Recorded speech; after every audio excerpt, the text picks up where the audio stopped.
everyone, it's Renee from Lovely Lavender Wishes. I figured today I would show you my craft room, just real briefly so you can kind of see where I work out of. And I wanted to show you how I start a new journal because a lot of people say they get overwhelmed. Well, I definitely get overwhelmed because as you can see, I've got a ton of stuff that I've collected over 20 odd years or so. And I've got drawers and drawers and drawers full of stuff. And even under my desk, I've got everything stacked up. And so everything's in these drawers, from washi tape to, I don't even know what all, just, you know, little ephemera pieces and packages of things and tags and what have you. And all my arts and crafts supplies. And then over here, I'm gonna try not to make you all dizzy. I've got my, one of my paper stackers. Then I have more paper and more paper pads all through here, and some arts and crafts and more paper right in here. And then over here, I have my desk full of pens and paper, or pens and pencils and markers and things like that, and brushes and all my colored pencils. And then this is the desk that I work on, which is never clean ever. And oh y'all, here's my little mini sewing machine that I'm constantly talking about that I got off Amazon, my little purple and white sewing machine, my lavender. Had to have lavender, of course. And then I just have more drawers over here full of things, all my ribbons, or a few of my ribbons. Some of my napkins and another paper holder. And then all through here are all of my scrapbooks from the years, or not all of them. This is a few of them. And then up here in these cabinets, I have more stuff. And stuff piled high on the cabinets, almost all the way up to this ceiling. So it's kind of crazy. And I am so blessed to have a husband that supports my crafting. Here's my other cabinet full of more paper, cards and glue and whatnot. I mean, all of these are full of different things.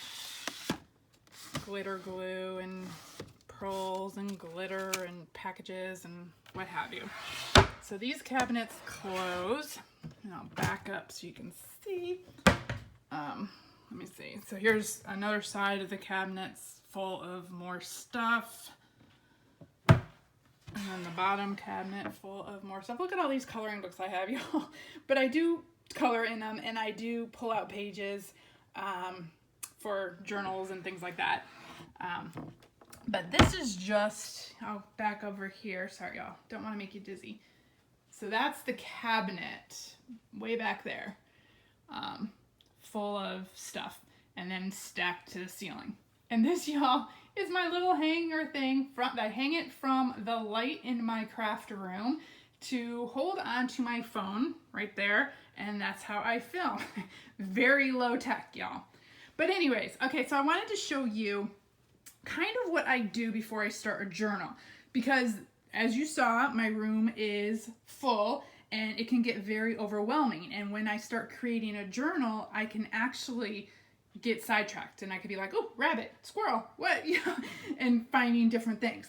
So what I usually do is figure out, my next one is going to be a bohemian type theme, I guess you can say. So the first thing I do is kind of go through my paper and pull out some of my paper pads that might go with the theme. I was gifted these papers in the mail from somebody through Happy Mail, and I just love these, so I'm going to try to use some of these. And then I have, like this paper pad, this boho paper pad that I figured I could use some of these pages in. This boho chic paper pad that I could use. And then I went through and pulled out, put this all back, some scrapbooking paper that I had off my shelf that I thought might kind of go with the whole boho theme, or just the colorful theme that I'm kind of looking for this next journal.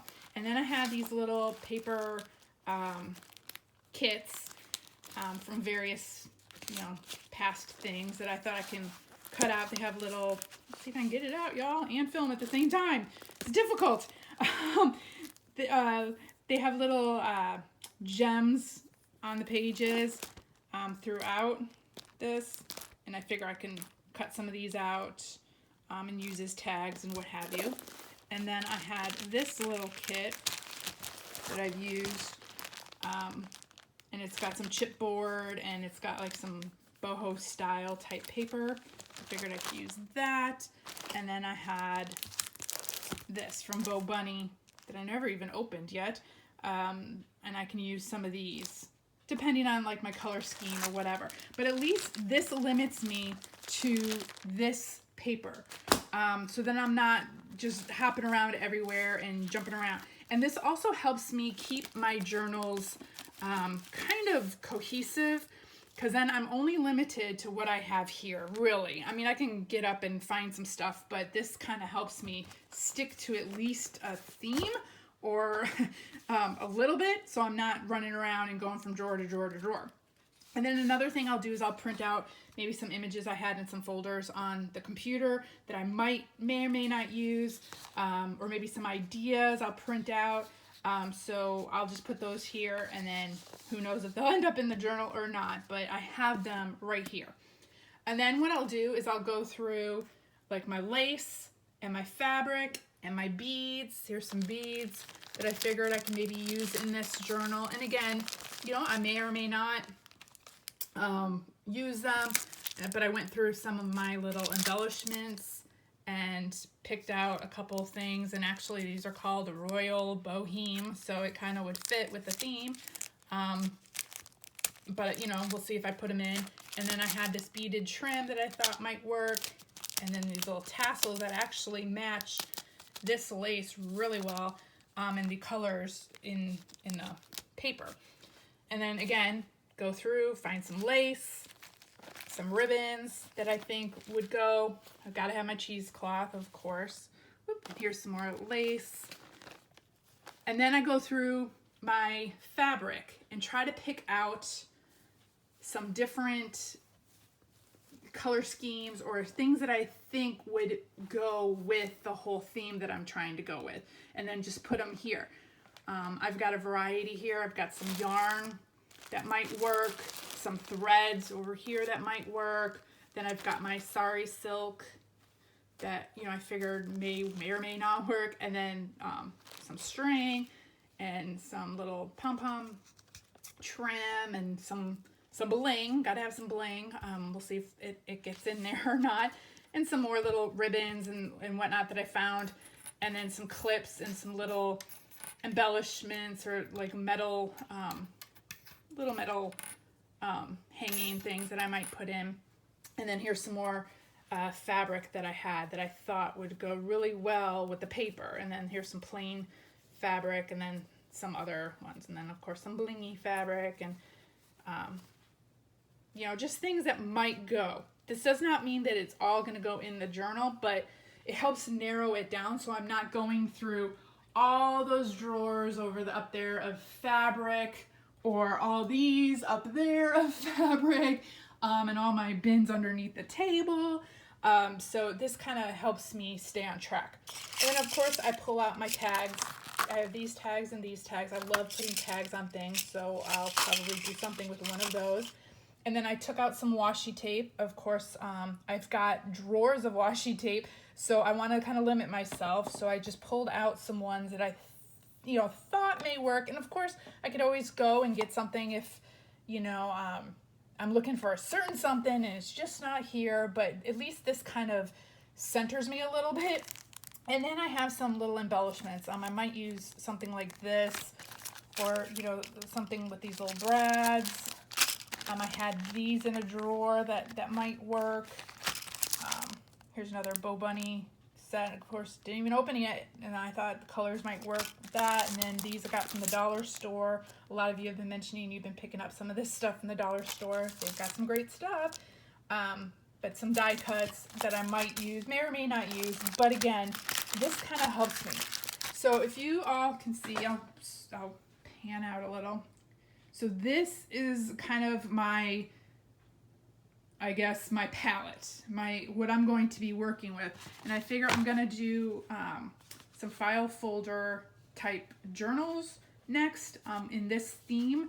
And I might do them all a little bit differently. I might add envelopes, flip outs, little things, some signatures in there.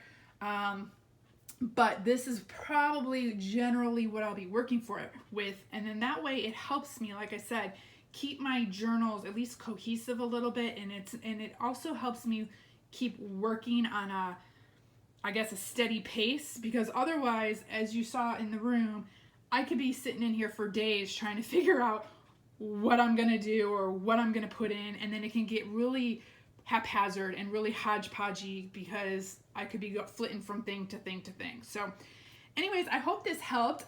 This is kind of like my thought process on the whole thing. It may or may not use a lot of this stuff, may stick with just a few things, or may go in a whole different direction.